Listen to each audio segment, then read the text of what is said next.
பலரும் பாலகங்காதர திலகர் பற்றி தெரிஞ்சிருக்க வாய்ப்பு இருக்குது.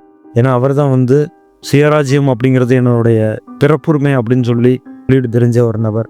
அவர் சுதந்திர இந்தியாவை சார்ந்தும் அதே நேரம் ஏகாதிபத்திய எதிர்ப்பையும் அவர் பல இடங்களில் பதிவு பண்ணியிருந்தார். ஆழமாக அதை பற்றி அவர் பேசியிருந்தார். அப்படின்னாலுமே கூட அவருடைய சமூகம் சார்ந்த வரலாறு, சமூகம் சார்ந்த சிந்தனை மரபு அப்படிங்கிறது இந்த சுதந்திரம் அப்படிங்கிற வார்த்தைக்கு எதிரானதாக இருந்துச்சு அப்படிங்கிறது தான் யதார்த்தம்.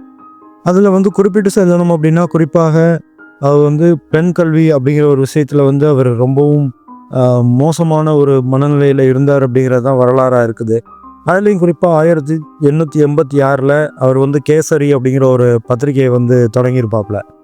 அந்த பத்திரிகையில் அவர் என்ன எழுதியிருப்பார் அப்படின்னா, நீங்கள் தொடக்க கல்வியும் சரி, உயர்கல்வியும் சரி பெண்ணுக்கு கொடுத்தீங்க அப்படிங்கிற பட்சத்தில் அது நமக்கு எதிராக மாறும். பெண்ணுக்கு கல்வி கொடுக்கக்கூடாது அப்படின்னு சொல்லி அவர் சொல்லியிருப்பார்.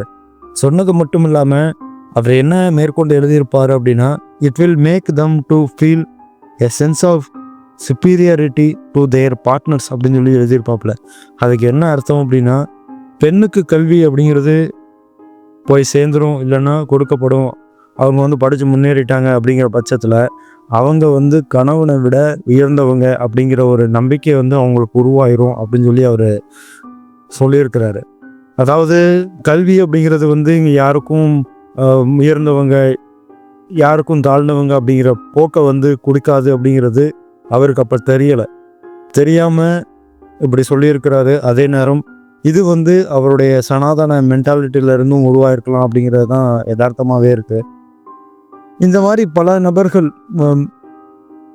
சுதந்திரம் அப்படிங்கிற பேரில் நாட்டுடைய ஒரு பக்கம் விடுதலைக்காக மட்டும் பேசிட்டு, தனி மனித விடுதலைக்காக எதுவும் சொல்லாமல், அதை எதிர்த்து நின்று சண்டை போடாமல் களமாடி இருக்காங்க அப்படிங்கிறது தான் வரலாறாக இருக்குது. அந்த வகையில் இவரும் அதில் ஒரு முக்கியமான ஒரு நபராக இருக்கிறாருங்கிறது தான் வருத்தமான ஒரு விஷயமே. நீங்கள் பாலகங்காதர திலகர்கிட்ட இருந்து என்ன கற்றுக்கிட்டீங்க?